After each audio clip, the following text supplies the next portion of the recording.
de computador. E, então, eu vou começar aqui a fazer a minha leitura. Se alguém precisar falar alguma coisa, só levantar a mão. Ou se quiser, fala direto. E aqui no YouTube o pessoal não consegue intervir, só assiste. Aliás, não sei nem porque eu tô aqui lá, né? Porque aqui, eu falei para vocês, ia ser no primeiro dia ter umas 700 pessoas querendo estar ao vivo. Depois não. Vou começar a fazer nos próximos direto aqui no Zoom só, porque não tem porque estar lá. Aí depois da gravação daqui eu jogo para lá. E se é só mal que está aqui no YouTube, cabe aqui dentro tranquilamente. Bom, vamos lá então, ó. Lacan, RSI e a interpretação. RSI, real, simbólico e imaginário, e a interpretação, né? Um saber como verdade. Isso define o que deve ser a estrutura do que se chama interpretação. Lembrando aqui que nos outros encontros, pelo menos do segundo em diante, fiquei falando de interpretação o tempo todo. A interpretação, apesar de ser uma coisa, uma palavra simples, corriqueira, na nossa área muito comum de ser usada, não é tão claro assim o que é exatamente uma interpretação. Se você pegar os diferentes psicanalistas, vão falar de diferentes perspectivas da interpretação. Mas classicamente, assim, a interpretação é aquilo que está inconsciente passa a ser consciente, né? Então, isso é a página 84. O analista ali, o analisante está próximo de chegar, mas ainda é inconsciente, o analista falaria o que está ali, né? Olha, tem uma interpretação aqui. E tem críticas a esse modelo, se é assim mesmo, se não é assim, se a interpretação é dessa forma, né? Aí tem alguns que colocam assim o quanto a interpretação fala muito mais do intérprete do que do próprio analisante, do que do interpretado, né? Eu gosto muito dessa perspectiva, assim, os perigos de você interpretar, dando sentido, produzindo um sentido no discurso do outro, e o risco que você tem de, ao fazê-lo, estar mais colocando algo seu do que de fato daquilo que o sujeito apresenta. Quando eu penso naquela ideia de que o inconsciente, naquele modelo do iceberg, né, bem freudiano, que você tem a pontinha ali para fora, que seria a consciência, o que está profundo, é o inconsciente, até caberia pensar nesse modelo, né, de você falar de uma coisa que não está na consciência, e então é revelado, assim, você trouxe lá do fundo do inconsciente para a consciência. Mas quando você pensa no modelo do Lacan, que eu comecei a falar para vocês, tem dois encontros, em que não tem esse modelo de iceberg. A gente está pensando numa coisa, numa banda de Moebius, né? Uma coisa assim, está no discurso, o sujeito falando, ele fala o tempo todo falando ali na sua cadeia discursiva, consciente, inconsciente está ali, né? Não é uma coisa que está abaixo na profundeza e uma coisa está em cima. Então, nesse sentido, quando você pensa nessa estrutura, essa relação consciente-inconsciente, tudo num discurso que está sendo falado, você elimina esse risco de fazer a interpretação trazendo conteúdos que são ou sentidos que são do analista, porque você só trabalha com a palavra do analisante, com a palavra ali do paciente falando na sessão. Então a ideia é um saber como verdade, e a ideia então é trabalhar nessa construção de um saber. A construção de um saber implica um risco, você tem que se arriscar em procurar saber, porque isso vai ter uma estrutura de verdade, né? Isso se configura como uma verdade, mas é interessante pensar na verdade como alguma coisa processual, não como uma coisa estanque, chegou na verdade. A coisa vai se modulando à medida que o sujeito fala, né? Então, por isso que muitas vezes as pessoas não querem fazer análise para não deslizar a verdade, né? Para não querer saber da verdade, porque ela vai ficar deslizando. Chegou numa nova fase da vida, por exemplo, página 84. Chega no momento da vida, começa um novo relacionamento. Comecei agora um novo namoro, um novo casamento, tudo é diferente. Vou até parar de fazer análise, porque não precisa agora, né? Porque eu vou fazer análise agora? Estou num momento tão bom do meu namoro, do meu casamento. E é um dos pontos a se pensar, assim, talvez não queira falar do casamento ou do namoro para não saber da verdade. Qual a verdade? Não sei. O sujeito só não quer saber. Então, essa ideia de uma verdade, uma construção de um saber, é uma ideia muito importante para pensar na clínica, e pensar que onde não existe o saber, existe o gozo. Tá? O gozo vai aparecer aqui em algum momento nas páginas desse livro futuramente, e gozo é um conceito difícil de precisar, porque o Lacan fala dele por muitos e muitos anos, de diferentes formas, mas para aqui, já que a gente está introduzindo o assunto, e eu acho legal pensar na prática clínica de vocês, para quem atende como analista, ou se você não atende, mas você é analisante, você fala, né? Você é um ser falante, o gozo é sempre da ordem daquilo que você não quer saber. Né? Você goza quando você não quer saber, o ponto cego ali do carro que você não quer ver. Você, vai dar, vai, vou passar aqui que vai dar. Vai dar. E aí deu, ufa, ainda bem que deu, mas você correu vários riscos. Não, mas deu, mas deu. O sujeito não quer saber. Então, essa posição de não querer saber, essa relação com o saber, de não querer saber, é uma posição muito neurótica, assim. Eu não quero saber disso. Não quero saber do meu sofrimento, eu não quero saber exatamente o que está ali. E aí o sujeito, para não saber, ele vai usar o que for necessário. Ele vai misturar assuntos, ele vai se emocionar, ele vai ter, sei lá, vai ter, ai, mas aconteceu alguma sensação estranha ali no corpo, vai prestar atenção numa outra coisa da sessão, sei lá, alguma coisa ali. Tudo que de alguma forma tire desse lugar de construir um saber, né, da construção do saber. Porque quando você constrói um saber e uma verdade é mirada ali, você faz alguma coisa em relação a isso. Então, a gente poderia pensar assim que boa parte dos sofrimentos nossos na clínica é porque nós, agora falando nós como sujeitos sofredores, né? Porque a gente não quer saber das coisas, não quer saber direito das coisas, não quer construir um saber, prefere ficar nesse lugar de gozo, então, prefere às vezes entender assim, olha como eu sou azarado, olha só, mais um relacionamento que deu errado. Peraí, você é azarado? Você acha que realmente é um azar? Que Deus está, se Deus se é que existe, tem bilhões de pessoas na Terra, ele para olhar para você e fala assim, peraí, vamos sacanear ele, vamos mandar uma pessoa errada de novo para essa pessoa. Então, realmente você acha isso?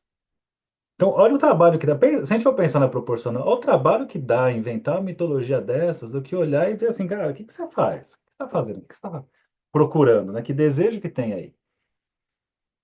Então, o tempo todo as pessoas estão, as pessoas, me incluo vocês, estão o tempo todo a chance de cair nesse ponto cego. Nesse ponto cego que pode ser, não sei, é e não é, e coisas do tipo, né? Então, acho que é importante pensar primeiro nessa dimensão. A interpretação, então, seria construir um saber. Seria sair desse lugar de gozo, seria. Eu sempre uso como exemplo, assim, um exemplo muito ruim, depois falam mal de mim por aí, mas eu gosto desses exemplos porque me ajuda a pensar. Às vezes eu penso assim, sabe quando você ia desencaixotar a árvore de Natal e tinha lá uma caixa com pisca-pisca, tinha três pisca-pisca, tudo misturado, mas você tem que separar um do outro para saber qual que é qual. Aí dava muito trabalho, assim, não deixa tudo embolado mesmo, fica ali que é mais fácil, né? Alguns ficam nesse lugar de deixar tudo embolado ao invés de separar ponta a ponta e dizer que isso aqui é isso é isso é aquilo. Bom, dito isso, uma das mais interessantes dimensões teóricas para o estudo da interpretação é a articulação entre linguagem e consciente. Ao tratar da ambiguidade presente nos sonhos, Freud observa que sistemas primitivos da expressão como as escritas semítica, hieroglífica, cuneiforme, persa e mesmo uma língua antiga que ainda exista hoje, como o mandarim, apesar de apresentarem imprecisões, nem por isso são cheias de ambiguidades. Olha que interessante isso aqui, ó. Se isso acontece é porque esses idiomas escritas antigos destinam-se fundamentalmente à comunicação. Isto é, por qualquer método e recurso destinam a serem compreendidos. Então, na comunicação existe a compreensão. Para existir a compreensão, é necessário que não exista ambiguidade. É necessário que não exista duplo sentido. Então, por isso, se pensar na psicanálise como um exercício ali da comunicação, não é. Psicanálise não, né? Não pensa na questão da comunicação. Porque a comunicação seria assim, o que eu estou falando é aquilo que você está entendendo. Por mais que use tenha aquela postagem que é a foto do Lacan, você pode saber o que eu disse, não o que o outro entendeu, que falam que foi ele que disse, que obviamente não foi ele que disse, ele não falaria tão simples assim.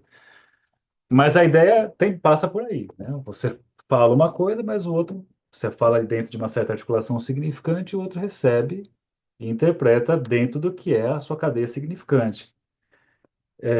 Então não tem uma comunicação. Então, aquele papo de comunicação não violenta, pensando em psicanálise, é difícil isso, né? Uma comunicação precisa, assim. Eu vou dizer, e não sei se vocês já fizeram comunicação não violenta, assim. É uma trabalheira. Olha, eu falei, eu não sei, eu fiz só uma vez, tá? Uns alunos fazendo para entender. Olha, eu falei isso, isso, isso. Agora eu vou dizer o que eu entendi daquilo que você falou para mim e fica como se pudesse chegar num nível de uma compreensão, assim, né? Eu acho que vivemos num momento um pouco assim, né? Um pouco tentando voltar ao jardim das delícias, sem a sexualidade, sem as ambiguidades, né? Então, assim, sem. Eu vi um comentário do Dunker falando sobre as fantasias, né? Achando que você pode curar das suas fantasias, que as fantasias, as fantasias masoquistas, sádicas, são coisas a serem curadas. Que a gente vai viver num lugar assim, sei lá, num lugar de todo mundo se entende, todo mundo é puro, todo mundo respeita um ao outro. É uma construção imaginária muito bonita, mas acho que fala de algo assim, algo sintomático, né? Quase uma asepsia assim.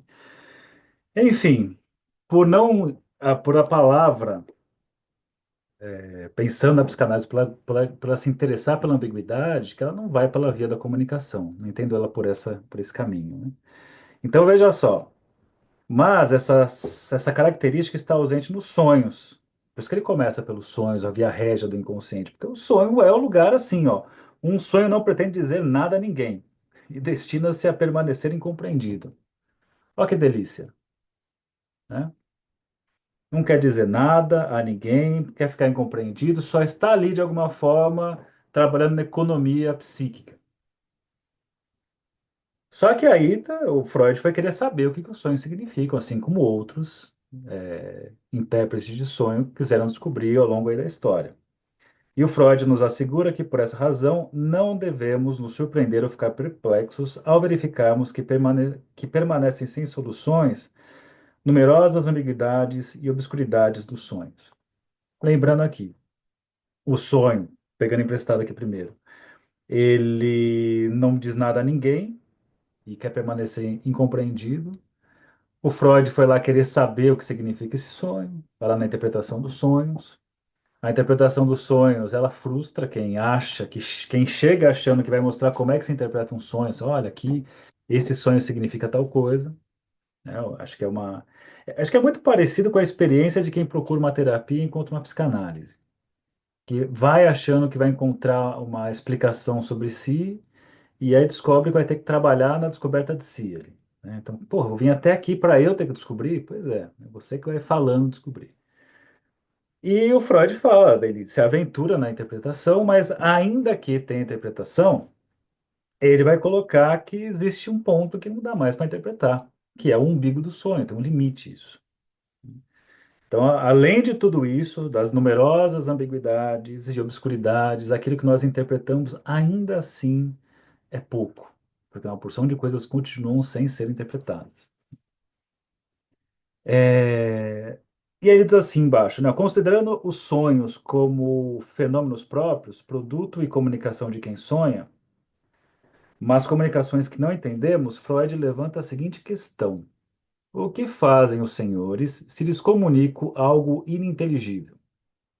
Se eu falar alguma coisa que você não entende, o que você vai fazer? Os senhores me farão perguntas, não é mesmo? Por que não faríamos a mesma coisa com a pessoa que sonhou, questioná-la sobre o que o seu sonho significa? Trata-se aqui de uma forma simples de evidenciar que os elementos que permitem a interpretação dos sonhos provêm das associações feitas pelo sonhador. Ah, nossa, que engraçado aqui. Então, até aqui, zero novidades. Aqui falando em relação ao Freud, vai fazer a travessia agora para o Lacan. Aí, pulando dois parágrafos, eu vou pegar esse outro aqui, ó. Com essas expressões, com essa expressão usada por Freud, homofonia das palavras, que pode servir para definir o que é o significante. podemos retomar as bases da interpretação dos sonhos a partir da teorização lacaniana. Primeiro ponto que é necessário repisar. Freud inaugura a técnica psicanalítica da interpretação dos sonhos, baseando-a não no saber do intérprete, tal como ocorria com os intérpretes de sonhos da antiguidade, mas nas associações do próprio sonhador. Sei que vocês já leram isso 90 vezes, sabem disso, mas se na prática você esquece e não faz isso, tá errado, né? Porque assim, eu vejo um monte de gente assim, estuda isso, leu essa frase 10 mil vezes. Beleza. Aí pega lá o analisante falando alguma coisa, ele quis dizer isso. Aí você pergunta assim, você é ele por acaso? Não. Então como é que você pode dizer que ele quis dizer isso? Você acabou de ler isso aqui, leu N vezes, leu a interpretação dos sonhos, você não pode saber pelo outro. Não tem algum segredo nisso? Não tem. Você pode saber pelo outro? Você tem como saber pelo outro? Não. Repare que quem está na clínica, as relações clínicas mais tensas, de aquela coisa agressiva assim, e mesmo relações para fora da clínica, aquelas relações bem persecutórias, turbulentas, reparem que são sempre pessoas que sabem pelo outro. Já reparou nisso? Que o pessoal mais encrenqueiro é o que sabe pelos outros? Ah, mas fez isso porque pensou nisso, isso. Você fala assim, meu querido, você não está se relacionando com o outro, você está falando com o outro da tua cabeça, porque não é o outro. Já reparou nisso? Não, de verdade, você reparou isso não só na clínica, na vida. A galera risca-faca que vai arrumar confusão são pessoas que sabem, dizem que sabem pelo outro, né? E acho bem interessante isso, porque na análise chega essas pessoas também, e são pessoas muito agressivas normalmente. Agressivas não viu da porrada, né? Mas assim, é aquela coisa sempre de uma rivalidade infernal com o outro, porque tá querendo saber pelo outro. É, por isso que é perigoso, por exemplo, quando você pega assim uma fala e aí vem lá, por exemplo, uma área que vai interpretar signos e dizer assim, olha, ele quis dizer isso e isso. Olha quanta coisa ele está dizendo sem que ele saiba. Mas você está falando, você está sabendo pelo outro? Não, mas os signos falam isso. Então veja que você cai no lugar de que existe um signo, o signo universal e independe do sujeito. Nessa perspectiva, não é o signo que me interessa, é o significante, né? Então, é, eu preciso escutar o que eu tenho a dizer, eu preciso me fale o que é isso e nunca saber pelo outro. Se você fizesse esse exercício na sua vida seria muito melhor. Se você perguntasse, pô, escuta, o que que é isso aí? Mas boa parte do que você tem de certeza, você diz que sabe pelo outro. A mesma coisa, agora pensando isso, dentro da clínica. Então, os perigos de você trazer super interpretações para o outro. Então, quando você pega ali, eu trabalho muito com diagnóstico, eu tenho meus cursos de diagnóstico, e sempre é uma coisa assim, tem que tomar cuidado para usar, porque o diagnóstico, ele não é feito para você saber pelo outro. O diagnóstico te mostra um pouco a posição que o sujeito está, um pouco do estilo de expressão, de mostrar emoções, coisas do tipo, mas em termos de conteúdo, ele não mostra, né? Então, só que você tem áreas na psis que vão fazer isso, que vão lá e vão ficar sabendo pelo outro. Então, o exercício radical como psicanalista, se você usasse só isso, eu não sei pelo outro, já seria uma ótima posição que você teria. E acho que isso é uma das coisas mais legais, né? Porque você fica nesse lugar de o tempo todo descobrir alguma coisa, porque tem um outro que você não sabe do outro. Eu lembro muitos anos atrás, quando, não vou dar nomes nem datas, mas eu lembro que eu estudava por uma perspectiva e que eu tinha, sei lá, um ano de formado, coisas do tipo, e todas as coisas que chegavam, assim, de pacientes e levava para esse lugar, isso é tal coisa, tal coisa, tal coisa, tal coisa. Procura no livro tal que você vai achar. E você via ali. Só que ao fazer isso, você faz um baita de um reducionismo, porque de fato. A pessoa traz lá uma coisa gigantesca, você pega um recorte, realmente é parecido. Só que eu falei assim, cara, eu tenho tão pouco tempo de formado, eu já estou sabendo tanto assim pelo outro, né, do outro. E aí todo o exercício, por isso que acho que tem uma dificuldade assim da psicologia, que a psicologia tem um certo saber pelo outro. E para passar para a psicanálise é uma clínica, é uma coisa, um processo de esvaziamento, assim. É muito difícil ficar nessa posição de não saber pelo outro. E eu falo assim, e falo para os meus alunos, e falo aqui para vocês. Muito do que nós estudamos é para ficar quieto, né? Quando você quer saber, quando você fica falando muito demais, tudo você sabe, tudo você põe um sentido, cara, o que que você está fazendo? Você está tapando buraco, você não está escutando o outro. Você está tentando achar, isso aqui já foi dito, isso aqui já foi falado. E você não está dando a chance daquilo ali ser falado, ser uma coisa única, singular, particular daquele sujeito, né? Então, o ponto que eu queria colocar aqui nesse momento é isso, assim, esse exercício radical de não saber pelo outro, que não tem nada de mágico, é o óbvio, não tem como saber. É, tem aquela coisa, claro, né, da nossa experiência de vida, que a mãe olhava e sabia o que que a gente sentia, queria. Mas o quanto ela sabia ou o quanto ela fazia inferência, e eu passei a dizer que era aquilo porque ela faz essa inferência. É, tem até uma fase, assim, que a criança está no momento em que ela pergunta: mãe, o que que eu quero comer? Mãe, do que eu gosto? O outro podendo dizer para ela o que que ela gosta, o que ela quer. Então, é uma posição muito confortável por conta da nossa história, do processo aí de formação do sujeito, mas que é um lugar para sair, né? Então, regrinha daqui para frente, não saiba pelo outro. Não tem como saber, pergunta. Por isso que essas coisas, faça uma análise aqui, esse cara aqui, esse vídeo aqui, esse cara é borderline? Não sei, ele tem que me falar.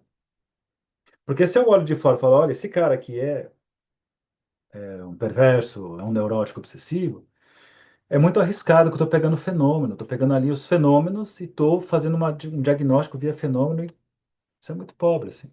Vou perguntar para ele, né? Eu lembro muitos anos atrás, aquele incidente, aquele massacre, né? Que dois garotos entraram no colégio nos Estados Unidos e ah, começou a atirar uma porção de pessoas. E quando foram atrás de verificar quem eram esses garotos, na casa de um deles tinham as coisas do Marilyn Manson, aquele cantor estranhão lá, né?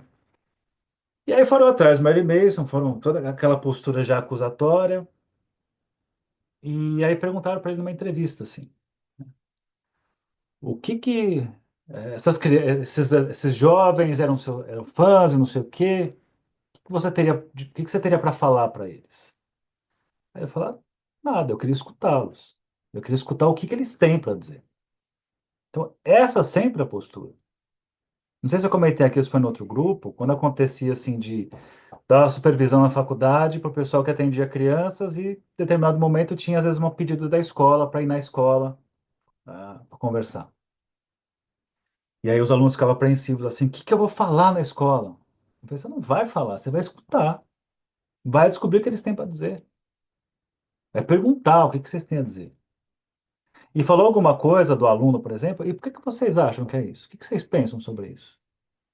Ah, não, mas a gente chamou você aqui porque você é o psicólogo. Não, não, mas o que que vocês pensam? Vocês estão com ele o tempo todo, todos os dias, vocês acompanham o processo, o que que vocês têm para dizer? Entende? Esse exercício de escutar assim, o que que você tem para me falar sobre isso? É um exercício muito simples, mas muito difícil. Que a gente adora ficar enfiando frase e conteúdo nos outros, querer saber pelos outros. Então veja só. Então ele coloca, né? A interpretação está nas associações do próprio sonhador. Como Lacan formulou, o inconsciente é um saber que trabalha sem mestre, ou seja, que não pode ser escravizado ou dominado. Um saber constituído pelos significantes e do qual o sujeito é o efeito. Então é interessante pensar nisso também, o efeito significante, a significação que se produz na articulação significante. Que somos nós, sujeitos a isso, sujeitos inconscientes. O sujeito que foi falado por um outro. Entende? Não sei se vocês lembram do estágio do espelho, da imagem que é antecipada, nós tomamos uma imagem antecipada de nós, mas também tem um discurso que diz quem somos nós, quem é você. É a criança que olha para o espelho, ela fica fascinada porque vê uma imagem que era um outro e vem ali o tal do insight que sou eu, mas confirma com a mãe, com o outro ali, para dizer assim, é você, este é você, tu és isso. Então essa alienação ao significante do outro, ao discurso do outro, é o sentido que é produzido que nos faz como sujeito. Por isso que eu penso, eu até uso como uma expressão, obviamente, nada técnica, mas assim, o que que você é na boca do outro? O que falam de você? E tem até minhas dúvidas, assim, sobre aquele efeito de, dependendo do ambiente que você está, com quem você está e como você é falado, parece que você é de um jeito, né? Por mais que você faça análise há muito tempo, você vai visitar a família, parece que voltou tudo, voltou todas as casas. Por quê? Que lugar, que eles, né, o significante ali, Iraci, na família está onde? Né? Então, os efeitos que tem, interessante pensar nisso, o nome que foi dado, por que que foi dado, como é que é falado. Pois bem, aí, então, o primeiro ponto aqui, a interpretação é sempre do sonhador nas suas associações. Traduzindo, a interpretação é sempre do analisante nas suas associações. Veja como é mais fácil, assim, porque às vezes a gente acha que tem que estar. Eu tenho que me preparar para a sessão. Vou atender uma pessoa, o que que eu faço? Vai escutar. Não, mas o que que eu leio antes? Mas como é que você vai ler antes se você não sabe o que vem depois? Ou às vezes aquela prática ruim, assim, às vezes uma pessoa vai me indicar, olha, eu vou te indicar uma pessoa, mas eu queria dar uma palavrinha para explicar um pouco o caso. Eu falei, não quero, deixa a pessoa contar para mim, né? Deixa ela falar. Então esse é o primeiro ponto. Aí o segundo ponto que ele coloca, aí virando a página 86, o segundo parágrafo completo, ele fala assim, ó. Segundo ponto a se sublinhar, a interpretação dos sonhos é realizada quase sempre por meio da motivação individual e não da motivação típica. E aqui, mais uma vez, surge a importância da regra da associação livre, porque é dela e apenas dela que surgem as motivações individuais. Acho que a coisa importante aqui é pensar, é, a pessoa fala porque ela quer falar, e não porque alguém quer que ela fale. Quando você atende criança, isso é muito fácil de enxergar, mas às vezes isso pode estar camuflado no adulto, inclusive. Quando a pessoa chega ali por mandato, mandar eu vir. É, às vezes acontece, clínica com crianças acontece muito. A escola mandou, os pais querem, e, e aí na análise, e nas orientações que eu sempre passei, assim, é necessário que essa criança queira estar ali também. Ela não está ali porque o outro quer que ela esteja. Isso é muito claro quando você fala de criança, adolescente, mas pode ser que chegue o adulto na sua clínica também que vem nessa posição de eu tenho que estar aqui. Eu não estou aqui por desejo, eu estou por obrigação. Mas quem te obriga a estar aqui? E para livre associar, é necessário estar ali por uma questão de um desejo, e não por uma obrigação.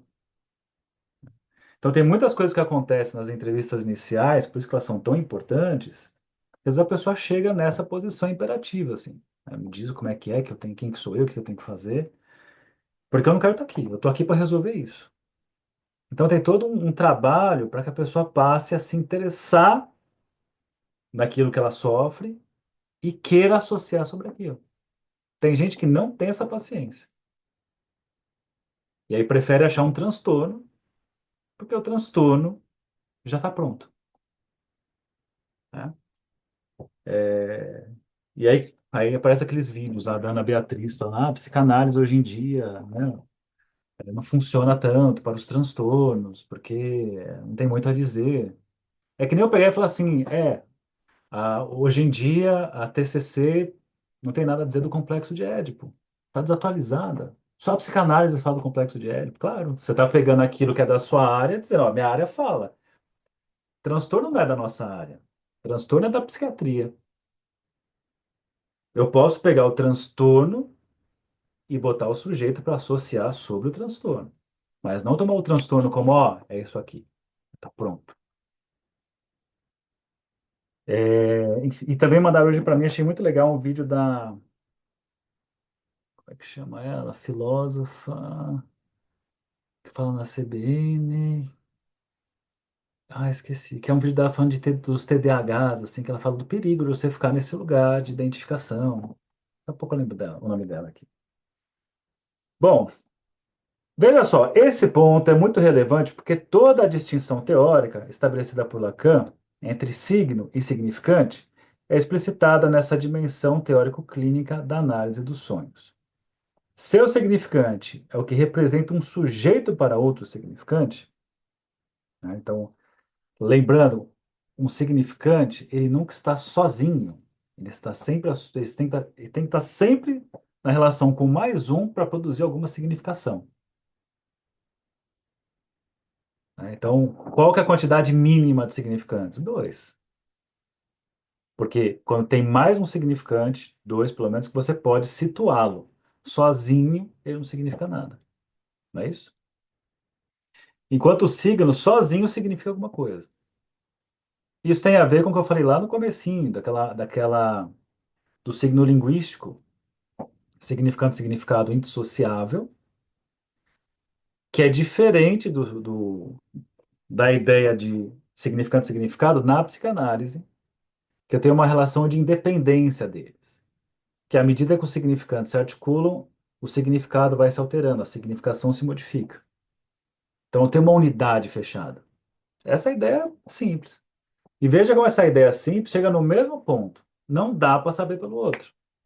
Por que não? Porque se o outro, se falasse, se tivéssemos uma comunicação por signos, que não tem duplo sentido, que não tem ambiguidade, o que o outro fala, aquele símbolo que está ali, para ele, é exatamente para mim, que é para todo mundo, pronto, estaria perfeito. Aí eu poderia saber pelo outro. Que o outro fala assim: olha, eu estou muito triste, porque eu perdi meu cachorro. Nossa, eu sei como é isso. Você sabe, porque é a mesma coisa. Só que quando você está na perspectiva de que não tem não está fechado o signo linguístico, significante, significado, o sujeito fala algo de uma dor que você não tem ideia do que é. Essa é a posição, de novo, que precisa voltar. Você não tem como saber do outro. Agora, uma explicação por essa via, da estrutura do signo, da estrutura do signo linguístico, da independência significante-significado. Então, se o significante é o que representa um sujeito para outro significante, o signo é, para Lacan, retomando os estudos sobre signo, o que representa alguma coisa para alguém que o saiba ler. Aí um exemplo claro, ó, o signo é, por exemplo, o semáforo que aqui ou em qualquer outro lugar traduz universalmente as leis de trânsito para o motorista e o transeunte, ou seja, para pessoas que tenham sido informadas dessas convenções. Então, tá aí, ó. Essa vontade de universalizar conceitos é sempre perigosa. E aí você tem, né, hoje em dia, ou não só hoje em dia, sempre teve, né? Mas essa mania de ficar tratando os sintomas pela via do signo. Ou tratando, sei lá, questões sociais, humanas, relacionais pela via do signo. Ah, isso que você fez significa tal coisa, né? Deixa a pessoa falar o que que é isso, sobre isso. Se você perguntar, eu estava falando sobre isso hoje, né? A pessoa está falando sobre relação tóxica, assim. Ah, isso que eu faço é uma relação tóxica. Mas o que que é isso? É uma relação tóxica. Eu vou saber o que é relação tóxica? Relação tóxica. E sim, o que que é uma relação tóxica? Que faz mal. Tá, relação que faz mal, mas mal em que sentido? Então, a pessoa, à medida que vai falando, vai construindo uma significação que não é igual a de uma outra pessoa. Esses são os perigos das cartilhas. Se você tem isso, você está sendo vítima, você está numa relação tal. Claro que tem relações realmente abusivas, por exemplo, mas tem relações que não tem nada de abusivo, mas que aí pega certas coisas pela via do signo e fala, olha, tá vendo aqui? Ué. Enfim, mas é uma área meio espinhenta, né? Espinhosa. Não vou ficar mexendo aí, não. Vou voltar para a área que dá para falar, que eu já recebi. Eu falo isso porque, assim, meus vídeos têm uns comentários também de pessoas que... Enfim. Então, não é tomar pela via do signo, que é universal, E aí fala aqui, ó, na 87. Agora você vai ter clareza disso. A Carla vai entender isso finalmente, que vai ajudar na clínica dela. A Tamires já entende, que está na supervisão levando pedrada na cabeça, a Dani também. Mas precisa entender isso. Quando eu falar aqui, ó, Lacan sublinha que os médicos tomam os sintomas como signos, não é isso? E assim, a diferença entre os conceitos que a gente pode pegar aqui, né? Os médicos tomam os sintomas como signos, mas nós, psicanalistas, tomamos como que? O sintoma é um quê? Um significante. Veja que é a mesma coisa sempre, assim, fica até repetitivo. Sempre a mesma coisa. Então, o que que é esse sintoma? Ah, para psiquiatria é tal coisa. Não, me conta a história desse sintoma. Como se fosse assim, né? Não vou falar essa, me conta a história disso, mas é quase isso. Me conta sobre isso, como é que é? E aí a pessoa vai trazer aquilo que é particular. É um jeito que só com ela é daquela forma. Tem algo de universal? Tem, mas é o particular que nos interessa. Como é que ela conta aquilo, como ela associa aquilo. É, então ele fala aqui, ó. Já o significante está referido exclusivamente à singularidade do sujeito. Ele é o que representa um sujeito para outro significante. Isso quer dizer que o significante não se situa na dimensão de comunicação, mas sim de evocação, certo?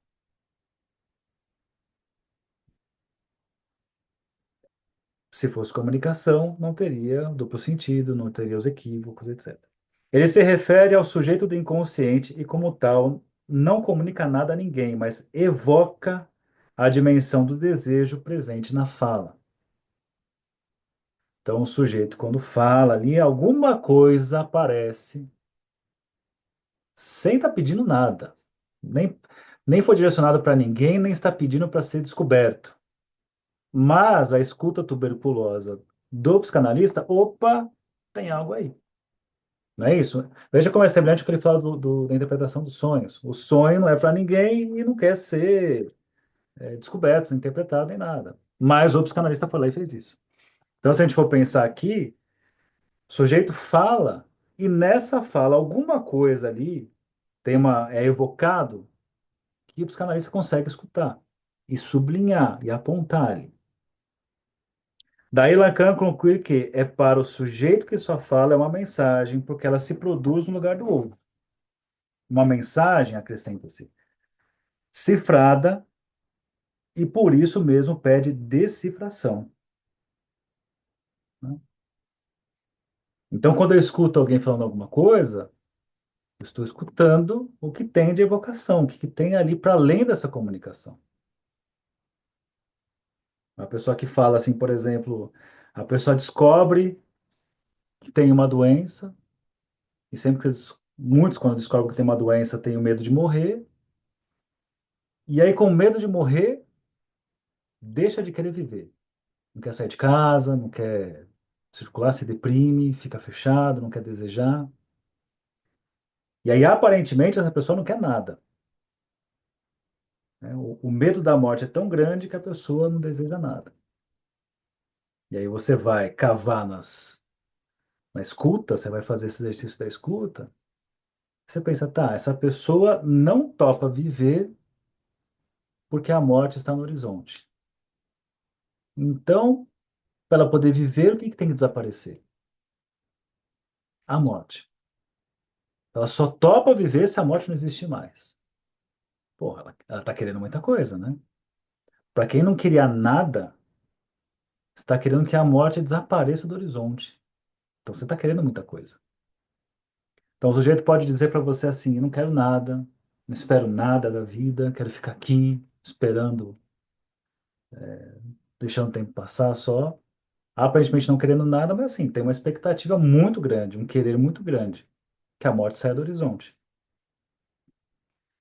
E aí diz, né, quanto aos elementos do sonho e do sintoma e a fala do analisando de maneira geral, estes não são signos, mas significantes, pois dizem respeito ao sujeito em jogo, apenas a ele e a mais ninguém.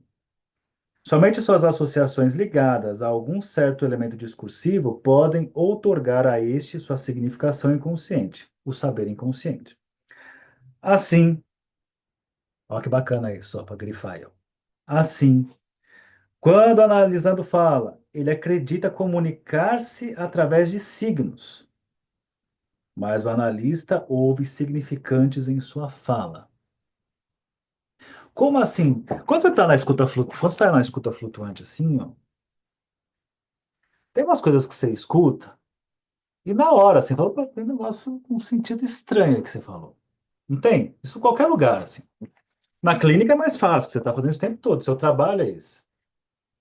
Mas quando você está escutando alguma coisa, e é muito legal, quando você quer ficar bom nessas coisas, tem algumas atividades que você pode fazer para te ajudar. Uma delas é ler Psicopatologia da Vida Cotidiana, do Freud. Também ler o xiste e suas relações com o inconsciente. E também brincar de palavra cruzada. Você começa a ficar com uma escuta assim, que quando aparecem certas palavras, na hora dá um. E é interessante isso, porque não é uma coisa que você escuta, pensa e aí depois você fala como psicanalista. Você escuta e na hora você já fala a palavra. Quem atende aqui, acho que alguns de vocês já atendem, provavelmente já está acostumado com isso. A atenção flutuante é você ficar ali, às vezes viajando, o Lacan ficava ali fazendo os nós, eu fico fazendo formas geométricas, e você está ali escutando, de repente tem uma palavra ali que ela tem alguma coisa de ambígua e que você nem pensa sobre isso, mas você repete quando ela aparece ali. E já aponta ali aquilo que seria um signo. Olha, o analisante está falando, tendo certeza que ele sabe exatamente o que ele está falando, que você está escutando exatamente o que ele está falando. Mas quando você faz isso, de repetir tal palavra ou tal sentença, causa esse estranhamento, essa evocação que ele fala. Causa um certo impasse. Peraí, mas por que você. É verdade. Nossa, falando assim, isso não parece tão. Não tinha pensado nisso. Então, causa esse efeito da pessoa se surpreender que aquele sentido que ela tem certeza que está seguindo revela uma outra coisa. Não precisou vir algo lá das. Nossa, tá vindo lá das profundezas, pum! Veio do inconsciente para a consciência. Não. Por isso que a banda de Moebius ali, que é o. Eu fiz aquele dia para vocês, né? Aquela superfície torcida. O sujeito ele fala algo e no próprio falar algo pode se revelar o duplo sentido de algum tipo de palavra ali que deixa de ter sua função signo e se apresenta como função significante. Apesar de toda palavra ter sua função significante na sua articulação com outras. Mas quando você escuta num discurso, certas palavras que vão saltar aos ouvidos ali. Como dizia o Elson Barbato, certas palavras fazem relevo. Olha que legal isso. Você está escutando e certas palavras fazem relevo. Então, aqui, ó, assim, quando analisando fala, ele acredita comunicar-se através de signos. E tem paciente que fala assim: você está entendendo o que eu estou falando, né? Você está entendendo? Você está entendendo o que eu estou falando? Mas o analista ouve significante em sua fala. Olha que bacana essa palavra aqui que ele inventa, né? Ó.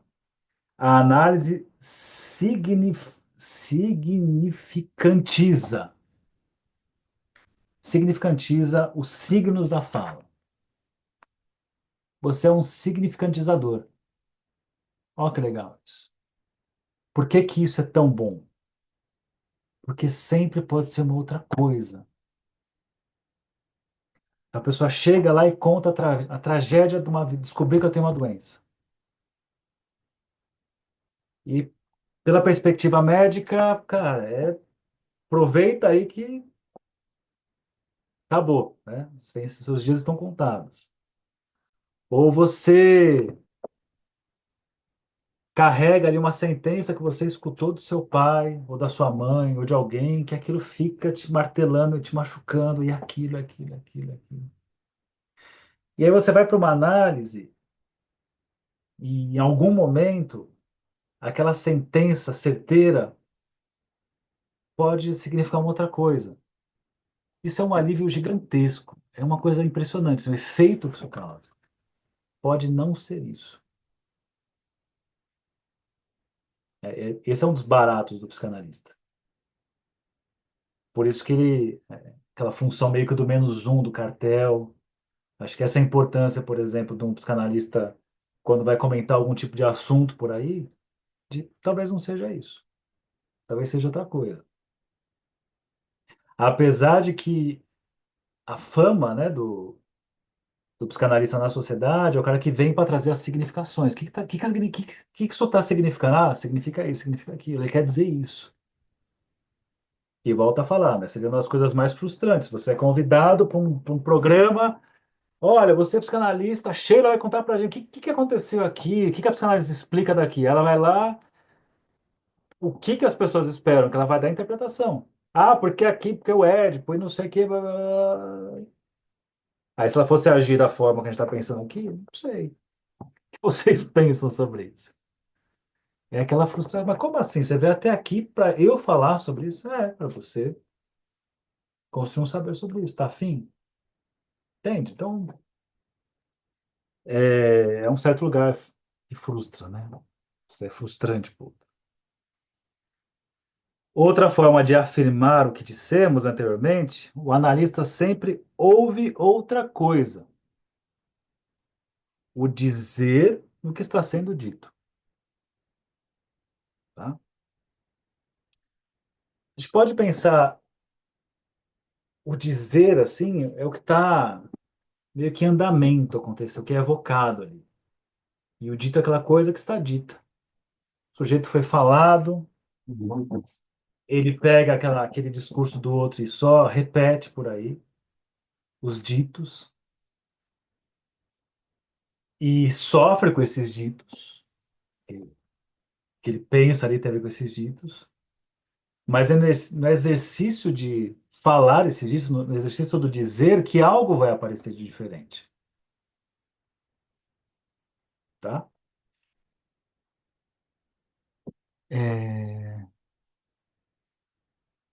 Que mais? E ele traz uma coisa interessante chamada as representações intermediárias. Queria falar aqui, ó. No primeiro parágrafo, na metade, assim, Lacan valorizou tais pontos cruciais da descoberta freudiana e explicitou que o sintoma participa da linguagem pela ambiguidade semântica, que revela a importância do significante na localização da verdade analítica. Certo? Ó, mais uma vez, o sintoma participa da linguagem pela ambiguidade semântica, que revela a importância do significante na localização da verdade analítica. A verdade sempre é não toda. Sempre tem aquele pontinho que falta, aquilo que falta, que é onde o sujeito vai trabalhar fazendo associações. Tá? É isso aqui e o que mais é isso aqui? Esse é o ponto importante. Por isso que não é você explicar dando aula para a pessoa. Porque a aula fascina, né? Olha, isso aqui que acontece, é isso, isso, isso. Ah, sim, sim. Fica nesse lugar do professor, do mestre, dizendo, olha, é isso aqui que está acontecendo. Mas quando isso acontece, o sujeito não pensa, não associa. É do outro. Não é algo que passa pelo desejo do sujeito se arriscando. É o discurso do mestre, é o discurso do mestre. Então, é muito interessante, assim, porque uma das críticas que eu vejo na psicanálise lacaniana, mas é muito cruel ali ficar em silêncio. É muito cruel, né? Deixar o paciente ter que falar e não o analista falar. Cara, mas se a gente for pensar, quando o analista fala, ele está tirando o, a chance do sujeito falar, dizer alguma coisa. Ele está trazendo mais imagens, lembra das imagens na semana retrasada? As imagens, as certezas ali, que põe a pessoa nesse lugar confortável, imaginário e alienado. Tem mais a ver com o desejo do terapeuta, do analista, do que com alguma coisa que passe pela verdade do sujeito, que teria que ser construída via saber. Então, olha que legal, né? Quando o analista ficar em silêncio, ele dá espaço para o analisante falar o que quiser. Olha que bacana.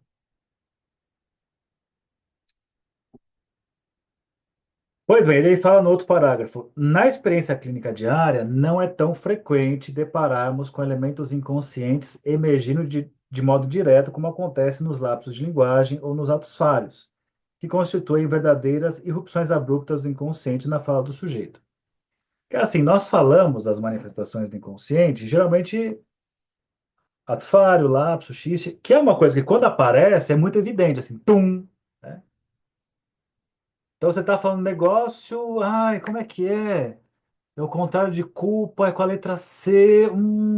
Claramente você viu ali que teve alguma coisa que interrompeu ali. Algo, tem um dizer querendo aparecer ali, e tem esse fenômeno que a pessoa não consegue lembrar. Ou teve um ato falho, isso é beleza. Mas ele coloca, nem sempre acontece isso. Porque é isso, gente. Na clínica não está o tempo todo acontecendo ato falho, lapsos. Aí você fala assim, ah, então não tem psicanálise acontecendo. Mas ele traz esse ponto aqui das representações intermediárias, que elas sim estão aparecendo o tempo todo. Por exemplo, aqui, ó, vamos lá.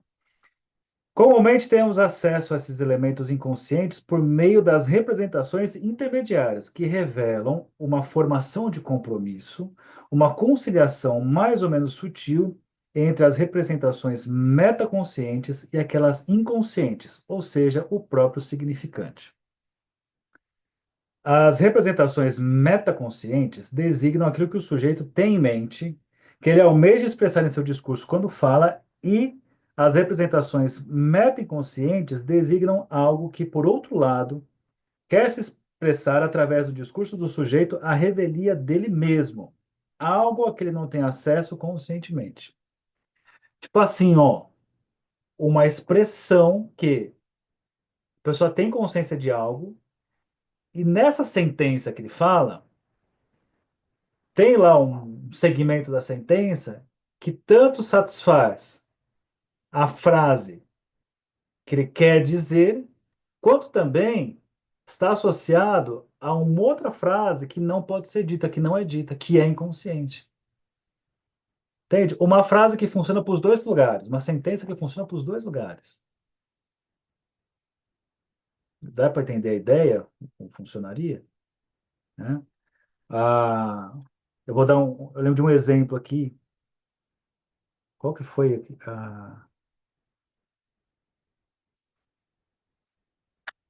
Foi lá tá lá na frente para explicar isso. É, não vou explicar isso agora. Né?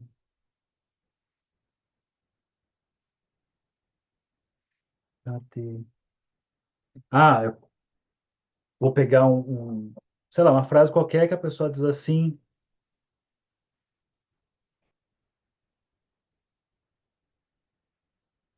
estava dirigindo meu carro e aí estava numa estrada e avisou que era o último posto e passou daquele ponto, bom, agora não tem volta. E esse paciente, quando fala do agora não tem volta, e ele fala isso lá quando ele está dirigindo, ele fala da baita insegurança que ele sentiu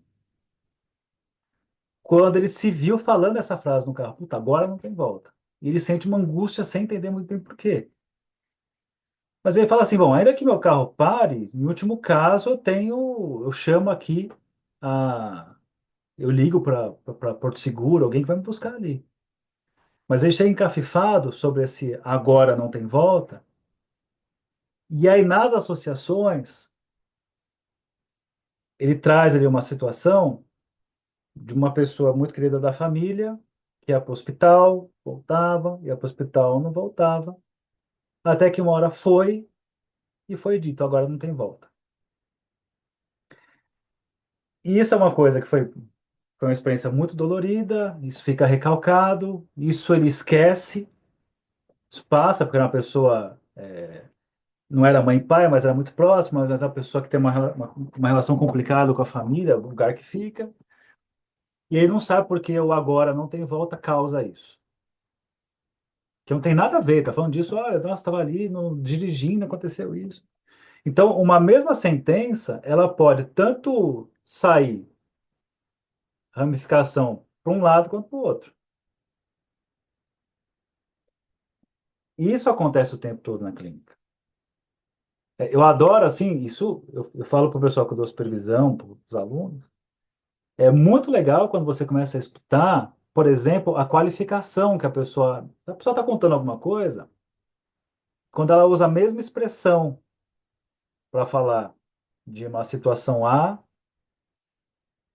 e aí eu já falo de um monte de assunto, aí fala de uma outra coisa e traz aquela mesma expressão ali,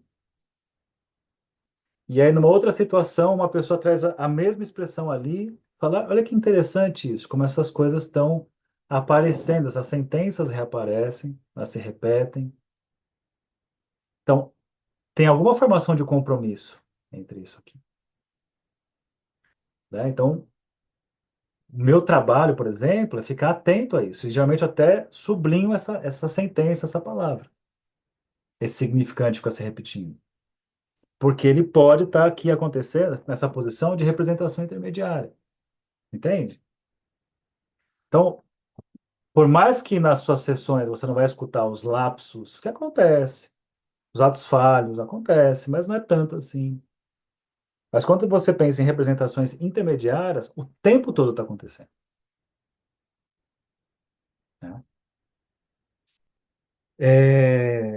Enfim,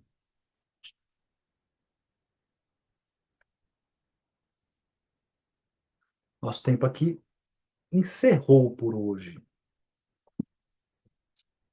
Mas acho que deu para avançar em algumas coisas para vocês aplicarem nas clínicas de vocês, na vida de vocês.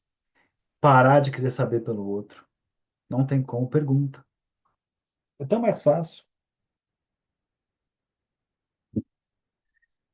É, E pensar nessa questão das representações intermediárias. Dá uma olhada aqui depois que eu falei. Ele traz, na página 89, um exemplo também, falando sobre as representações intermediárias. Então ele fala aqui, por exemplo, na página 90, o significante, né, a sentença, entrega das chaves, é uma representação intermediária que se mostrou apta a expressar duas realidades bastante distintas e mesmo antitéticas daquele momento de sua vida, né, contrárias.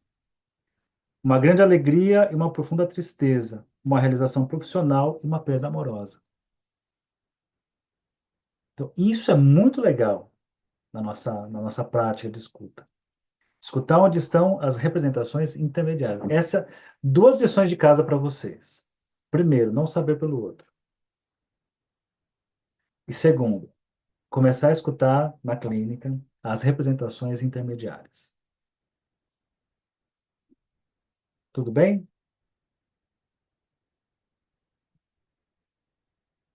Se alguém quiser falar alguma coisa, aproveite. Se não, encerramos. Aí eu falo com o pessoal aqui do YouTube. Lembrando, pessoal do YouTube, eu não leio vocês em tempo real, porque a letra é pequenininha e se quiser participa do Zoom. Vou começar a fazer isso a partir da próxima. Dá para ficar só no Zoom. Aí depois eu jogo a gravação para o YouTube.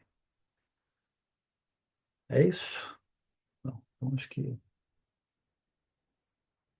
já que todos estão em silêncio, todos entenderam tudo, ou ninguém entendeu nada. Vocês concordam exatamente com o que eu disse? Se dizer que sim, aí significa que teve comunicação. Mas aqui nesse caso não é análise, né? Aqui nesse caso não deixa de ser. Então deixa eu encerrar a gravação.